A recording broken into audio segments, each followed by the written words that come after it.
Donc vous êtes peut-être déjà tombé sur ce genre de caricature de la réalité il n'y a pas très longtemps, notamment via Facebook, les réseaux sociaux de manière générale. En fait, elle nous explique que, à tort, hein, le Covid c'est la première vague, la deuxième vague sera la récession, la troisième le climate change, donc le changement climatique, et puis ensuite la chute, l'effondrement de la biodiversité. Alors c'est pas exactement ça en fait qui va se passer, parce qu'en fait, on doit comprendre que c'est exactement ça qui est en train de se passer. Ça veut dire que les quatre ici sont liés. Donc nous, notre civilisation qui est là, elle est en train de se prendre une seule et même vague, qui est les pandémies possibles, comme le Covid, la récession qui va avec, parce que forcément on arrête nos activités, le changement climatique qui est là en fait depuis près de 150 ans. Et depuis 150 ans, la dérive climatique ne cesse de s'empirer. Et cette dérive climatique, elle a comme conséquence l'effondrement de la biodiversité, mais cet effondrement de la biodiversité n'est pas forcément lié non plus au climate change. Elle est liée aussi à nos activités humaines. Et cette chute de la biodiversité est responsable en partie des pandémies à venir. En fait, ce qui est en train de se passer, c'est que notre pandémie, par exemple, qui est liée, on le sait tous désormais, à une zoonose, c'est avant tout les êtres humains qui se rapprochent du monde des animaux, qui petit à petit grignotent sur leurs espaces de vie, et puis il y a un lien qui est fait, par exemple, entre des virus issus des chauves-souris qui ont été dérangés dans leur habitat, qui vont malheureusement être en contact à un moment donné avec les hommes, ou alors avec un intermédiaire qui est par exemple un animal d'élevage ou un animal que l'on consomme dans un marché. Et en fait, on se rend compte que tous ces changements qu'on appelle en fait de manière plus directe le changement global, c'est aussi le changement climatique, la perte de la biodiversité ou l'effondrement, ou en tous les cas la dérive climatique et l'effondrement de la biodiversité, et qui a comme conséquence ce genre de choses, des récessions, des pandémies, etc., et qui va mettre à mal nos civilisations de manière globale. Alors ce qui m'intéresse moi ici, c'est bien évidemment de vous parler du changement global en tant que tel, avec forcément toutes les images d'Épinal que l'on connaît bien, hein, donc les sécheresses partout, dans les futurs à venir, dans de différentes villes, différents continents, différents pays. La pollution, les gaz à effet de serre de plus en plus importants, la Terre qui va mal, bon voilà, toutes ces petites images-là, tous ces stéréotypes, on les connaît.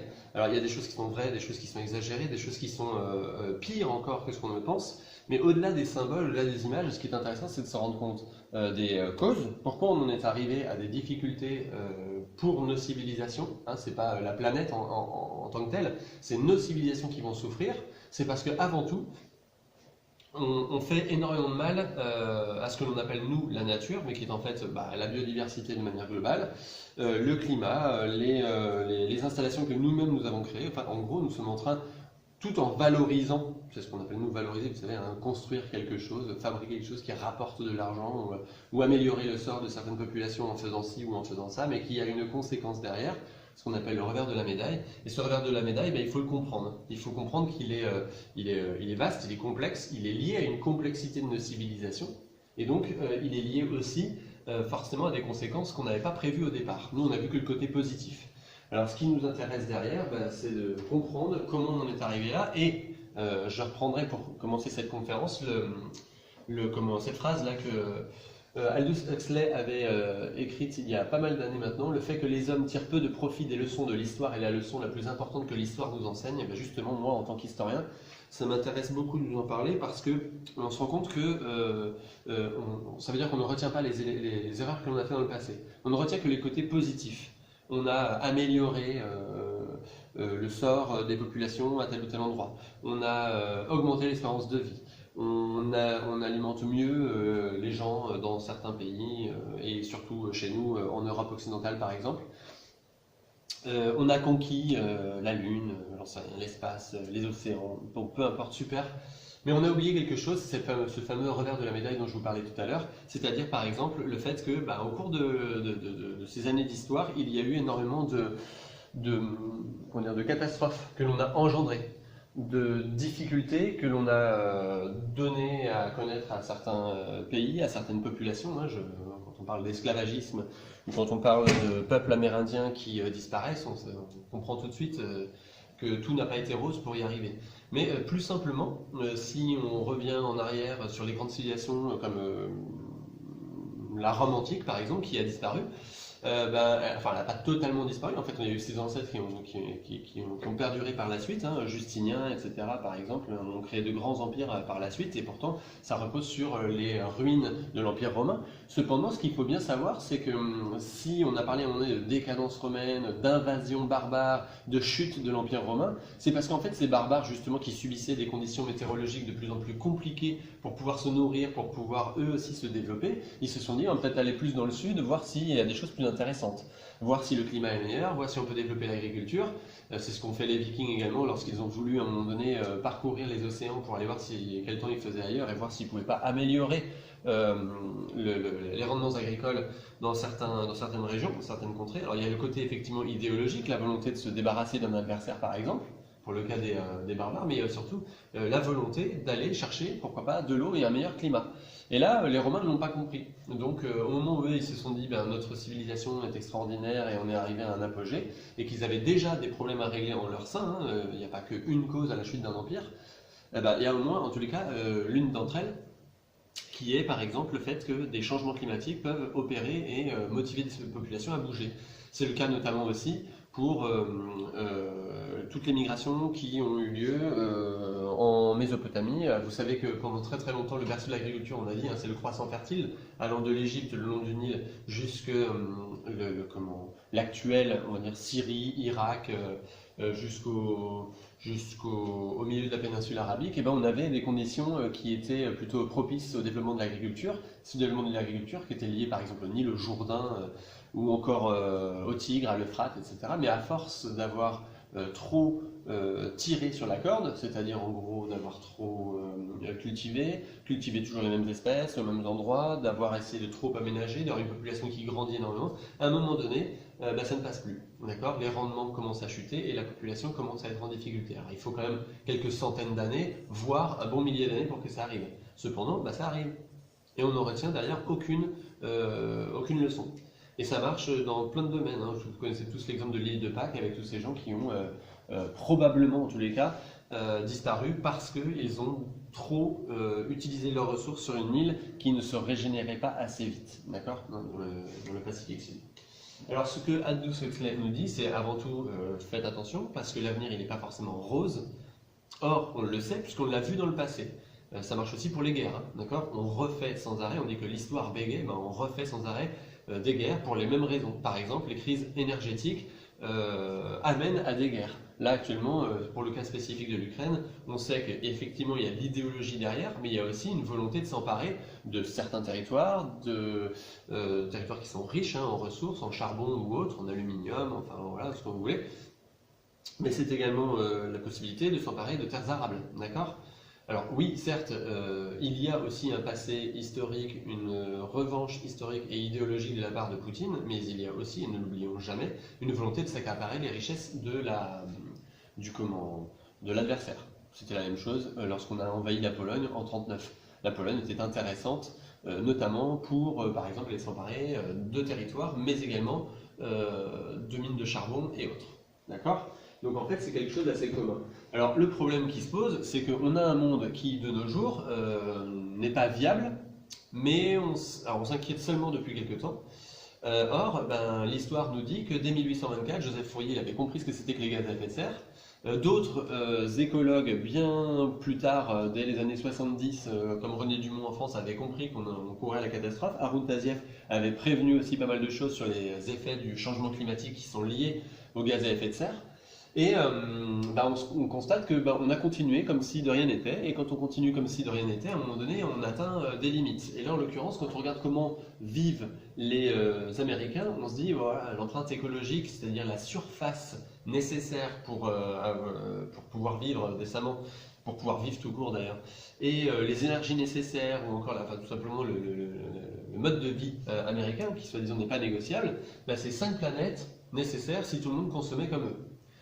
En France, c'est 2,7 planètes. Dans le monde, et c'est ça la mauvaise nouvelle, on en est à 1,75 planètes. On est tous d'accord que c'est absolument impossible. Donc en fait, ça veut dire qu'actuellement, on est on vit bien au-dessus de nos moyens, ou en tous les cas des biocapacités de la planète à se régénérer.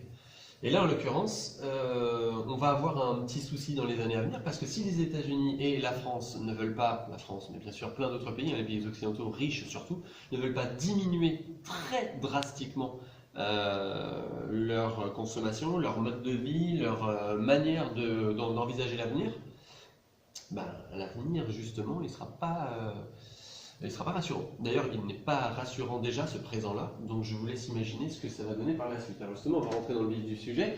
Outre le fait que l'on parle de limites naturelles avec un gouffre ou un mur, vous mettez ce que vous voulez, qui nous attend, on l'a à peu près tous compris. On continue de faire la fête, on continue de filmer nos exploits, on continue de nous dire qu'il faut faire de la croissance. Imaginons 2% de croissance par an, ça serait l'idéal d'après Bruno Le Maire, ok. Qu'est-ce que ça implique? C'est ça qui m'intéresse dans l'affaire, parce que pour l'instant, on est plutôt sur un mode de vie, un mode de production industrielle ou un mode de production de services ou ce que vous voulez, comme si rien n'était grave et qu'on allait réussir à découpler crise environnementale et production économique. Alors, en fait, on va reprendre du début. L'objectif des sociétés dans le monde, on est tous d'accord, quand on se lève, c'est pas de se dire, bon, moi j'ai envie de faire du développement durable, de préserver la planète, etc. Donc en gros, tout le monde, tous les pays du monde, les sociétés humaines veulent se développer et améliorer leurs conditions de vie. On est tous d'accord là-dessus. Alors comment elles font? Comment elles s'y prennent? Ben, c'est simple, il faut toujours produire plus, toujours consommer plus. C'est ce qu'on appelle en fait la croissance, qui est mesurée, pour l'instant en tous les cas, avec ce qu'on appelle le produit intérieur brut. Donc 1% de croissance, 2% de croissance, ça veut dire simplement qu'on produit plus de 2% par exemple que l'année d'avant. Alors le problème, c'est que si on grandit, ben, on grandit aussi avec les énergies dont on dispose. Et pour ces énergies dont on dispose, on va avoir tendance à les accumuler, on va tendance à faire toujours mieux. D'accord? Quand on regarde ici, donc c'est les kilowatts par personne consommés dans le monde, j'entends bien, c'est pas en France. Et ici, les années, au fur et à mesure du temps, on se rend compte que le bois était la première source d'énergie, hein, que vous retrouvez ici. Ça a tendance à diminuer, quoique dernièrement, avec par exemple l'usine de Drax qui importe plus de 10 millions de tonnes de bois chaque année pour faire fonctionner une ancienne centrale thermique à charbon devenue centrale thermique à bois. Alors on se dit que finalement la consommation a de beaux jours devant elle, finalement consommation de bois, hein, c'est essentiel de la biomasse non utilisable et finalement en fait on va arracher des tas d'arbres partout dans les forêts canadiennes par exemple pour les exporter en Angleterre. Donc finalement ça aurait tendance à remonter puisque ça fait environ 7 ans que cette usine produit des millions de tonnes chaque année. Et puis ensuite on a, alors vous avez en noir le charbon, en rouge le pétrole, en beige le gaz, en bleu, l'hydroélectricité, les barrages, etc. Le nucléaire ici en jaune et en violet, mauve, on va dire, les nouvelles énergies renouvelables. Alors ça, c'est un graphique que Jean-Marc Jancovici avait fait en 2018. Et en gros, il vous explique une chose très simple et très importante. C'est que notre civilisation, elle repose sur ces énergies-là, ces trois-là. Des énergies carbonées, hautement carbonées, qui n'ont cessé d'augmenter au fur et à mesure de l'avancée de nos civilisations. Le problème qui se pose aussi, c'est qu'on a vu une grande accélération dans les années 60-70, correspond à peu près aux 30 Glorieuses. Mais en tous les cas, ce qui est sûr et certain, c'est qu'elles se sont additionnées. C'est ce que Jean-Marc Fressoz appelle la symbiose des énergies fossiles en plus, parce que l'une a besoin de l'autre. Par exemple, on a utilisé énormément de bois pour pouvoir ouvrir de nouvelles mines de charbon et étayer dans les mines pour qu'elles tiennent, pour pas que le plafond s'effondre.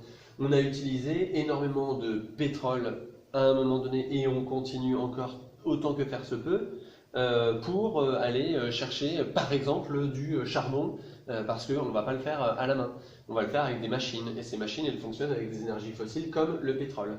Et puis comme le pétrole est devenu cher et que c'était un petit peu embêtant de compter que sur une grande énergie comme celle-ci et qu'on avait besoin d'autre chose pour par exemple se chauffer, on a trouvé le gaz et le gaz n'a pas du tout remplacé le pétrole ou le charbon. D'ailleurs on se sert très souvent de pétrole pour faire du gaz par exemple.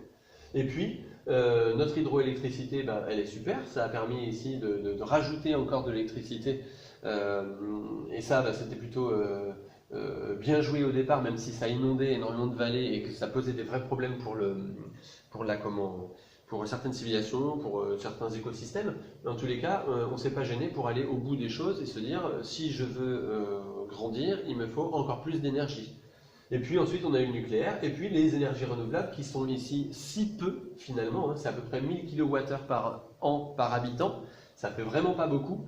Et surtout que ces énergies renouvelables nouvelles, c'est-à-dire les éoliennes, les panneaux photovoltaïques, surtout la géothermie éventuellement, ou la biomasse, sont censées par la suite remplacer celle-ci. Or, on ne remplace pas, on n'a jamais remplacé une énergie par rapport à une autre.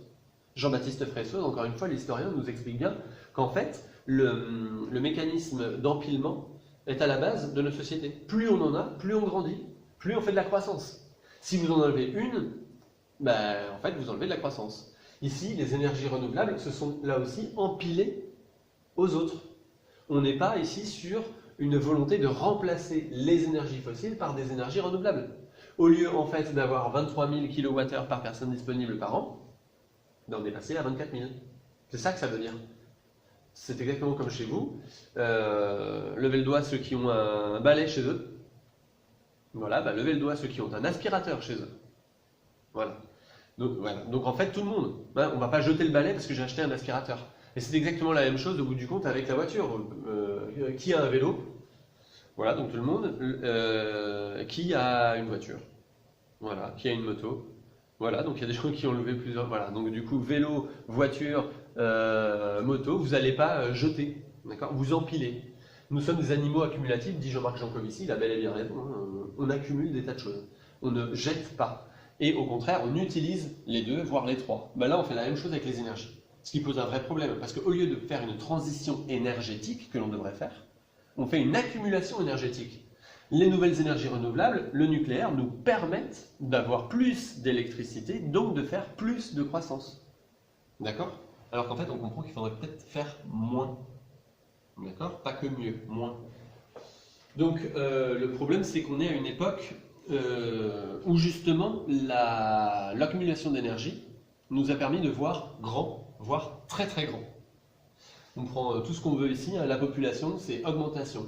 On prend ici les investissements étrangers, c'est augmentation. Les fertilisants, c'est augmentation très rapide. Les énergies primaires, augmentation très rapide, surtout au moment des années 50. Ça, c'est issu hein, d'un bouquin de comment il s'appelle, j'ai oublié son nom, mince, ça s'appelait La Grande Accélération. Je donnerai les liens par la suite.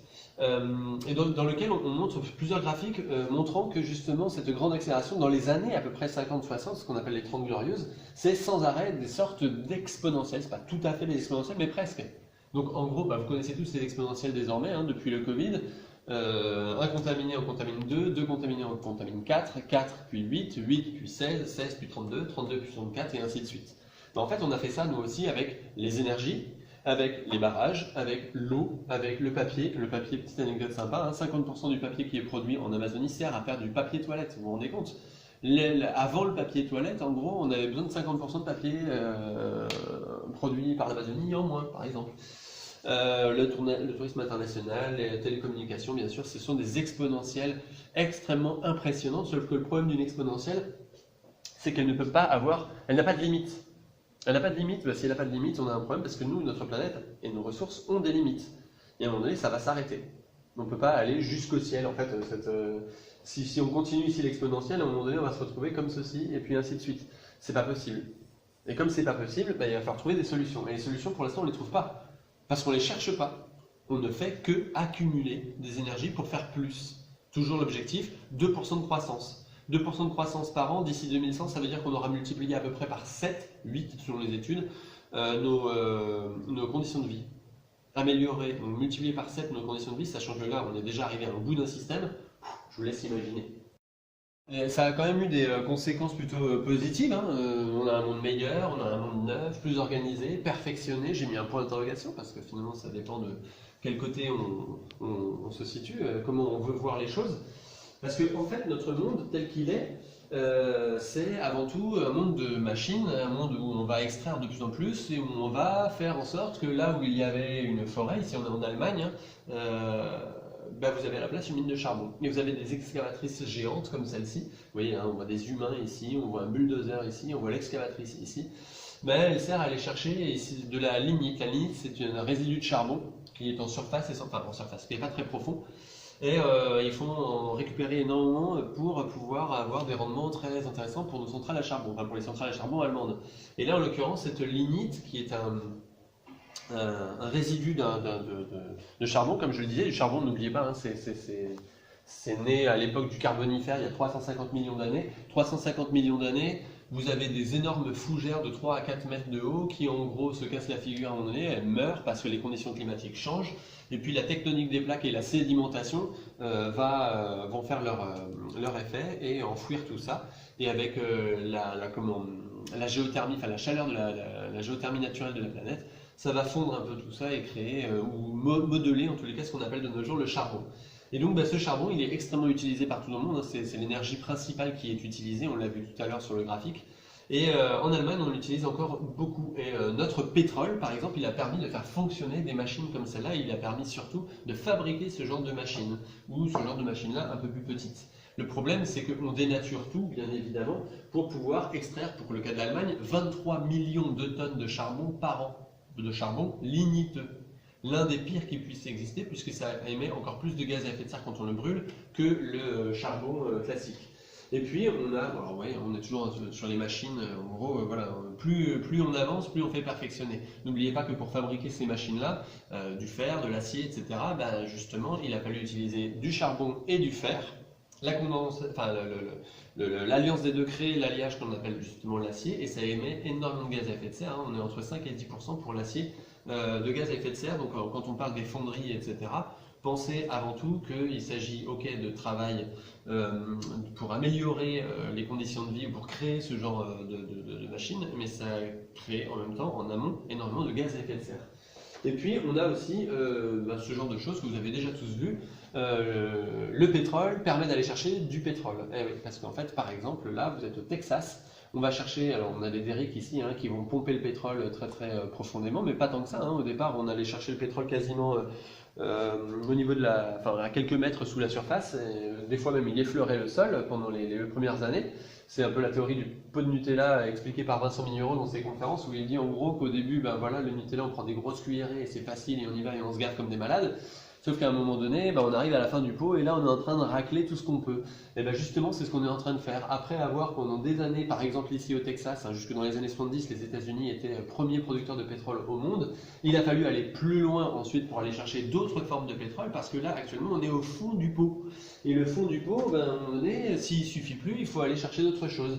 Donc on va chercher des pétroles de schiste par exemple.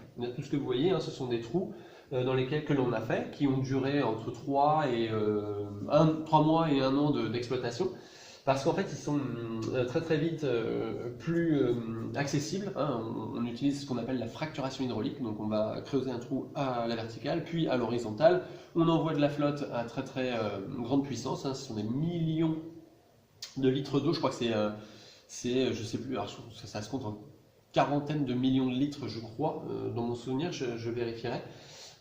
Pour juste un puits de pétrole de ce type-là, d'accord, qui lui est en fait du pétrole de roche-mère que l'on va ensuite extraire après avoir cassé cette roche-mère et faire remonter du coup le pétrole de manière plus naturelle. Mais pour ça, il faut utiliser, comme je vous dis, de l'eau et aussi énormément de produits chimiques qui permettent du coup à ce pétrole de remonter et ressembler presque à du pétrole conventionnel.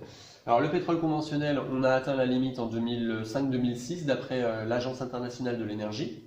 Et les États-Unis, pendant très longtemps, qui ont été plutôt importateurs de pétrole, en plus du pétrole qu'ils produisaient eux-mêmes, sont redevenus premiers exportateurs de pétrole, premiers producteurs de pétrole au monde, avec près de 13 millions, je crois, de barils de pétrole qui sont extraits chaque année des sols des États-Unis.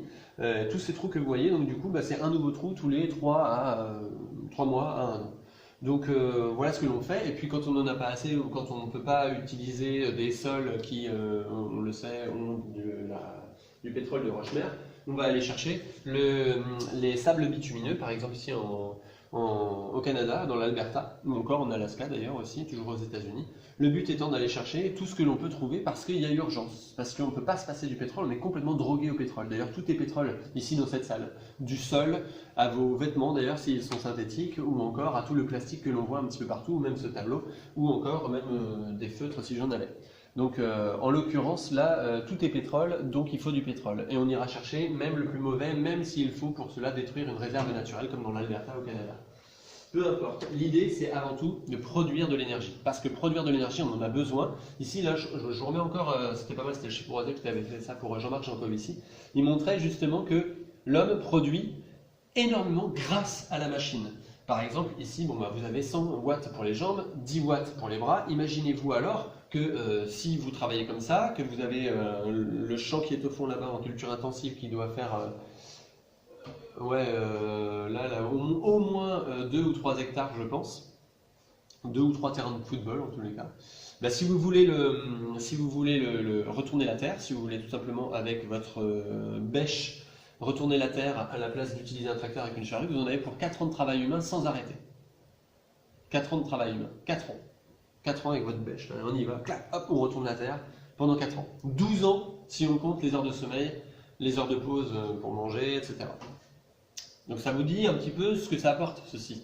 Et un tracteur, c'est 60 kW, c'est-à-dire 600 paires de jambes. Juste pour avancer et tirer une remorque, par exemple. Pareil, donc, quand on regarde les bulldozers, ou encore ici, ce dont on dépend le plus, les camions, puisque vous savez qu'un tiers de ce qui est transporté par des camions, c'est au moins de la nourriture, donc ça c'est quand même un besoin essentiel sur la pyramide de Maslow. 400 kW, pardon, c'est à peu près 4000 paires de jambes. Donc imaginez-vous, tout ce peloton du Tour de France, ça veut dire pas mal de coureurs qui sont en train de tirer une remorque pleine de bouffe pour pouvoir nous amener notre délicieux repas jusqu'au centre commercial. Je ne parle pas de l'avion ni du laminoir. Ah, si, le laminoir c'est assez intéressant parce qu'en fait ça nous évoque ici 10 millions de paires de bras si jamais on voulait appuyer tous ensemble sur une tôle une tôle en acier pour l'aplatir. Donc imaginez-vous, c'est la totalité à peu près de la population de l'Île-de-France. La totalité de la population de l'Île-de-France ensemble. Allez-y les gars, on y va, on est super motivés, on appuie comme des malades, on tape dessus avec des marteaux dans le but d'aplatir cette tôle d'acier. Alors qu'un laminoir comme à Fos-sur-Mer ou à Dunkerque vous le fait assez rapidement, d'accord, en développant 100 MW de puissance. 100 MW de puissance. Nous, c'est 100 watts pour les jambes, 10 watts pour les bras. D'accord? Donc en fait, on est sur effectivement un besoin croissant, permanent surtout, d'énergie, comme le pétrole surtout, puisqu'on en est extrêmement dépendant. Alors le pétrole, le gaz, le charbon, l'électricité de manière générale d'ailleurs par exemple, nous a permis d'augmenter notre espérance de vie en bonne santé par état et territoire, dans les territoires en 2007. Alors par exemple ici, si on prend le cas de la France, en fait c'est 80 ans à peu près en France à l'espérance de vie. Si on regarde ici, on met 70-75 parce qu'en fait on nous ment tout le temps, on dit ouais 80 ans c'est super, on a une super moyenne d'espérance de vie. Oui mais en fait en bonne santé c'est plutôt 70-75, on n'est pas tout à fait, c'est pas tout à fait précis, mais c'est en tous les cas plus honnête. Surtout si on compte l'augmentation du nombre de cancers, de maladies, de problèmes liés à la pollution, j'en parlerai tout à l'heure. Donc au bout du compte, on se retrouve avec des pays, surtout occidentaux, qui s'en sortent plutôt pas trop mal, d'autres un petit peu moins bien, notamment à cause de la malbouffe ou de la malnutrition pour certains, comme actuellement au Brésil où on a une baisse drastique du niveau de vie liée à une malnutrition, parce que la population, notamment depuis le Covid, subit énormément. Alors là on est en 2016 et on se rend remarqué qu'on était déjà qu'entre 65 et 70, c'était pourtant déjà énorme parce qu'on avait sorti le pays de la faim.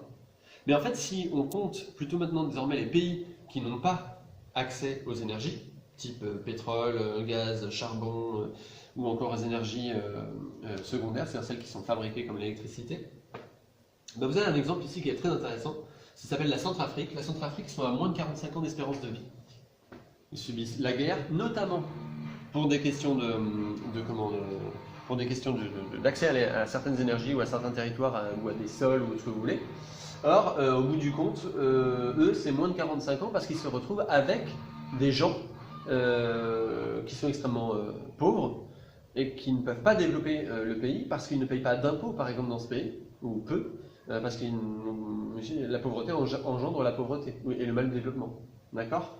Donc on se retrouve ici avec ce que l'on serait si on n'avait pas les énergies. grosso modo, je caricature un peu, 45 ans d'espérance de vie.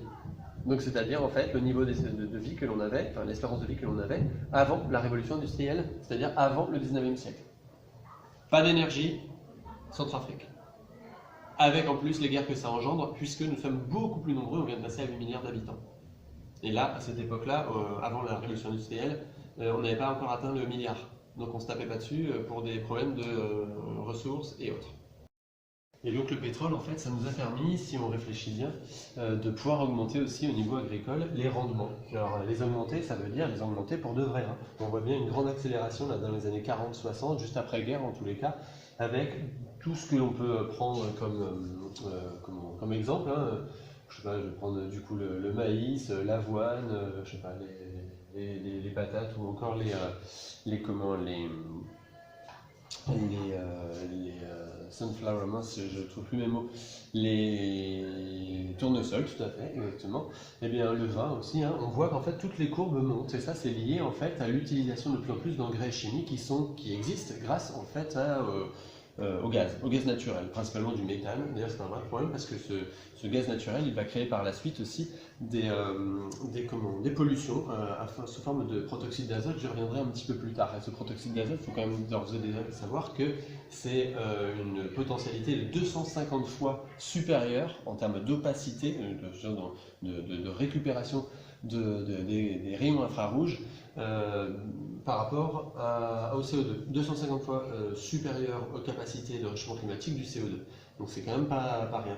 Donc, alors ce qui est intéressant quand même, c'est on y reviendra tout à l'heure, hein, mais on voit que depuis quelques temps quand même, ça stagne. C'est pas pour rien. Hein. On a une contrainte au niveau énergétique, on a une contrainte aussi du coup au niveau de l'apport donc d'énergie primaire comme le gaz, et donc forcément de nos besoins, enfin de notre production d'engrais ou de fertilisants de tout type. Alors, au bout du compte, ce qui est intéressant, c'est que ce pétrole nous a quand même permis de sortir de la malnutrition pour certains, de la sous-alimentation pour d'autres, et surtout, ça nous a permis, nous, de devenir des fous de nourriture, des fous de viande, de tuer, de manger, d'organiser autour de l'agriculture intensive et de l'élevage intensif une véritable orgie de nourriture de tout type, qu'elle soit végétale, animale, bien évidemment. Et donc les Européens se retrouvent avec désormais des possibilités incroyables. On a multiplié par 5 la consommation de viande depuis à peu près une cinquantaine d'années, ce qui est quand même fou, principalement lié aussi aux pays asiatiques hein, qui se sont mis à la viande alors qu'avant ils mangeaient essentiellement par exemple du riz, des produits de la mer, jusqu'à même manger des algues d'ailleurs. Désormais, non, ils font comme nous, ils nous imitent bien évidemment. Hein, le développement amène à la consommation de viande.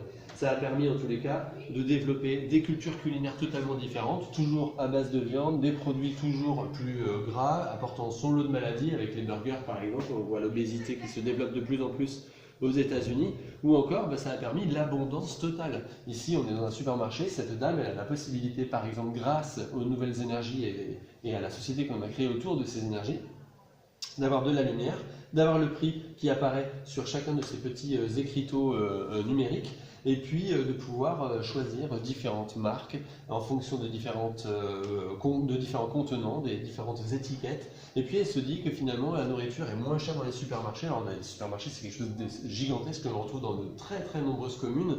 Et donc c'est quoi? Ce sont des centaines de rayons possibles, offrant non seulement du choix mais aussi de la quantité. Plus que ce dont on a besoin en fait. Et cette dame-là, elle va pourtant peut-être dire ouais, il y a des problèmes d'inflation, ça commence à coûter beaucoup trop cher, ça va pas, alors qu'elle ne se rend pas compte qu'en fait ce qu'elle paye quand elle va au supermarché, c'est justement le prix de l'étiquette, le prix du contenant, le prix de la personne qui a fait l'étiquette et le contenant, le prix de la personne qui a mis en rayon, le prix de la personne qui va ensuite lui faire payer les aliments à la caisse.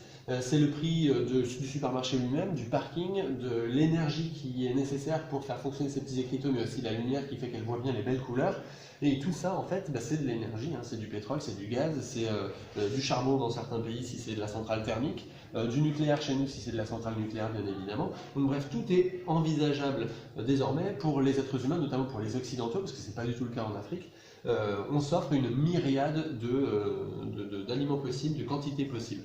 Et donc, ça ne s'arrête pas là, puisque bien sûr, on sait que les énergies ont permis avant tout d'habiter le monde différemment. Par exemple ici, on est passé, enfin on le voit, hein, on est passé de quasiment rien, là on est à Dubaï, vous voyez, rien, le désert, à tout, pourtant toujours dans le désert. D'accord? Et ce qui est vraiment très intéressant dans l'affaire, c'est de se dire, on a développé une ville en partant de quasiment rien, avec des matériaux, enfin des métaux et des matériaux, de l'énergie qui n'est pas forcément là au départ. Je m'explique, par exemple, si on prenait cette tour ou celle-ci, ou la Burj Khalifa, par exemple, à Dubaï, eh bien, ça a été fait avec du sable qui vient d'ailleurs, alors que pourtant ils ont une profusion de sable chez eux, mais on va utiliser plutôt le sable qui vient, alors là pour le coup c'était d'Australie, pour la Burj Khalifa, parce que ce sable est un bon sable pour faire du béton avec, parce qu'il est un petit peu plus, alors il n'a pas été érodé, il n'est pas lisse, il est cranté, et ça permet de mieux faire tenir les grains ensemble. Et sachez au passage que le ciment, comme l'acier d'ailleurs, c'est à peu près 15% des gaz à effet de serre dans le monde. Donc si on voit ça, on se dit, pour faire une route, pour faire des immeubles en acier et en verre, etc., imaginez les millions de tonnes de CO2 qu'on a envoyé à chaque fois juste pour faire un immeuble ou une route, qui sont liées à la base à la combustion d'énergie fossile, par exemple parce qu'on a des centrales thermiques ou des centrales pour eux au pétrole pour faire de l'électricité, mais surtout aussi des engins qui fonctionnent avec des hydrocarbures, donc du pétrole, et du béton et de l'acier que l'on va faire donc avec du pétrole ou du charbon en fonction des usines, vu comment elles fonctionnent. Et donc ça veut dire aussi qu'on va habiter le monde totalement différemment. Désormais, on regroupe les gens dans des villes gigantesques à coût de millions de personnes. C'est le cas ici aussi, par exemple, à Hong Kong. Là, on a un écart à peu près d'une cinquantaine d'années. Imaginez donc du coup Hong Kong avant, c'est une ville au bord de mer avec la nature derrière, une montagne et autres. Désormais, la montagne, bon alors c'est vrai que c'est la nuit, hein, mais globalement elle n'existe plus. Et on construit toujours de plus en plus haut et on dépense toujours de plus en plus d'énergie via la luminosité ou bien tout simplement l'automatisation des villes, des transports et autres. Ici, vous avez un exemple bien parlant, c'est Shenzhen, 1980-2011. Shenzhen avant, tout vert, Shenzhen de nos jours, un petit peu de verre, mais surtout énormément de bâtiments. D'accord? Shenzhen rebaptisé pour le coup iPod City à une époque, parce que c'est là qu'on construisait les iPods, c'est là en tous les cas qu'on assemblait les iPods de la marque Apple. De nos jours, on l'appelle quand même Apple City. Alors, au bout du compte, ce qui est intéressant, c'est qu'on va toujours plus loin et on est en course effrénée. Par exemple, ici, vous avez l'aéroport de Pékin.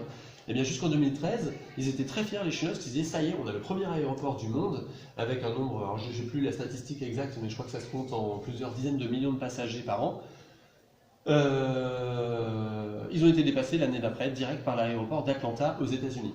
D'accord? Hors de question de se faire piquer la place. Donc au bout du compte, on se retrouve avec là un aéroport gigantesque, surpassé par un autre aéroport gigantesque qui ne voulait pas rester deuxième et qui redevient premier. Mais tout ça aussi, c'est de l'énergie, c'est grâce au pétrole, parce que nos avions, ils ne vont pas fonctionner sans kérosène.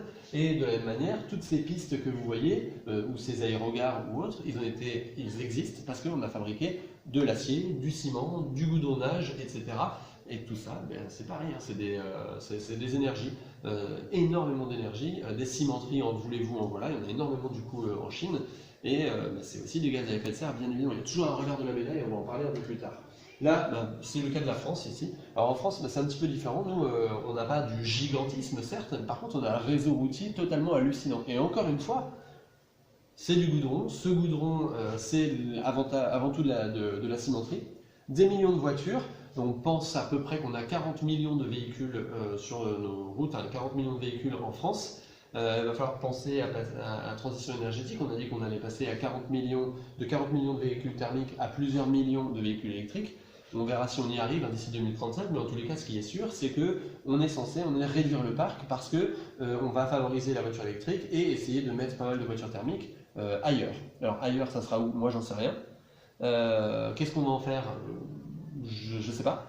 Il y aura une partie forcément qui va rester parce que les gens ne vont pas pouvoir s'acheter des véhicules neufs électriques avant 2035, ça va pas être possible, ça coûte un peu trop cher.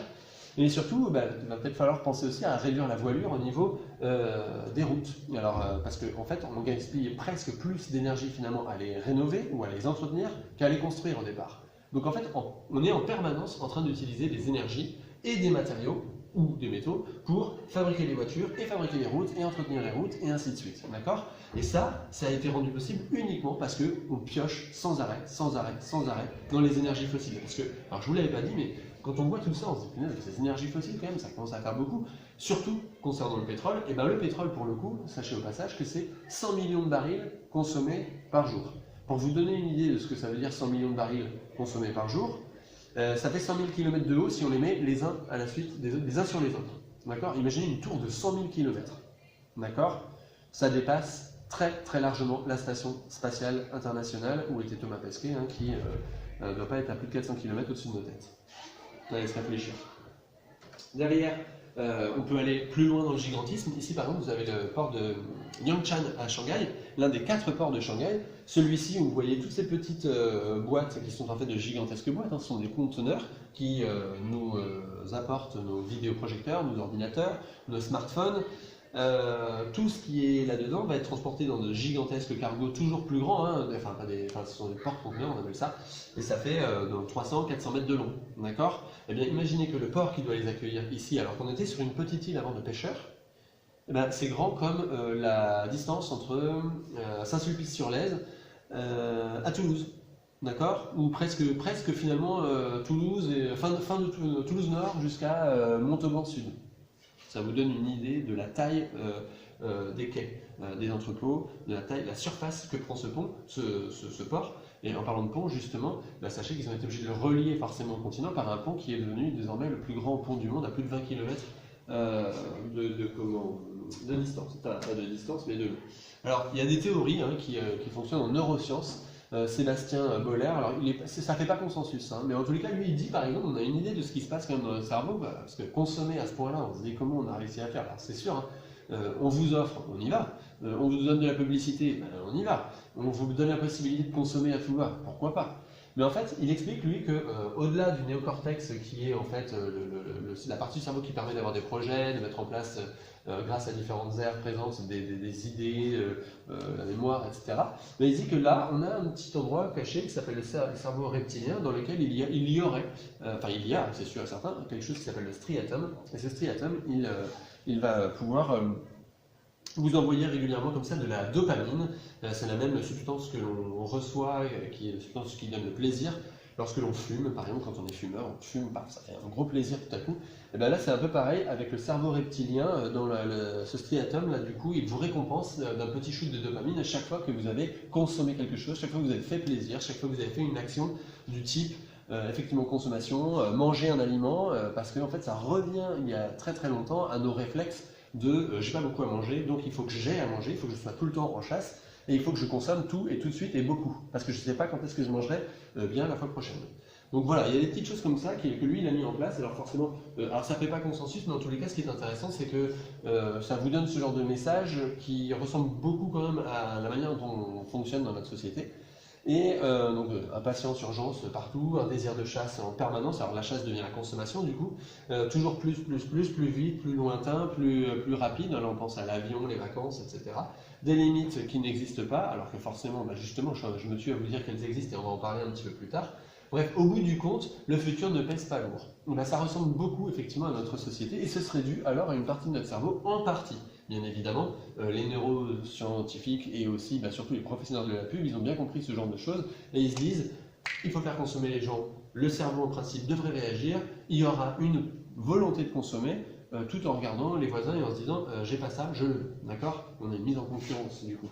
Alors, si ça ne fait pas consensus, ce qui est sûr, c'est que quoi qu'il arrive, l'objectif de notre société, rappelez-vous, on avait dit, c'était se développer, améliorer ses conditions de vie. Comment on fait? Toujours produire plus, toujours consommer plus, mais en même temps, la population mondiale, elle continue d'augmenter. Et elle augmente désormais très très vite. Elle augmente beaucoup, à tel point qu'on est 8 milliards maintenant, depuis quelques jours, là, à la mi-novembre. Alors, quel problème ça pose? Ça en pose pas mal de problèmes. D'abord, j'aurais dû commencer par là, donc les ressources de la planète, on l'a dit, sont limitées, elles se raréfient. Alors quand je parle de ressources, je parle de métaux, je parle de ressources, de sources d'énergie, bien évidemment, hein, les énergies fossiles notamment. L'environnement est fragile, il va se dégrader extrêmement vite, il se dégrade actuellement extrêmement vite. Quand on parle d'environnement, en fait, on parle de ce qui nous entoure, mais nous, on en fait partie, il ne faut pas l'oublier non plus, on ne devrait d'ailleurs pas utiliser le mot environnement. Le réchauffement climatique de la température moyenne sur Terre est complètement déréglé. Enfin, ça dérègle le climat. Alors, les climats dans la mesure où en fait il y a plein de climats sur la Terre. Nous on parle de réchauffement du climat, mais en fait au bout du compte c'est tous les climats qui sont partout sur la Terre qui sont en train de se dérégler. Climat tempéré, climat tropical, équatorial, tout ce que vous voulez. Petit à petit, on est en train de perdre les bases que l'on avait.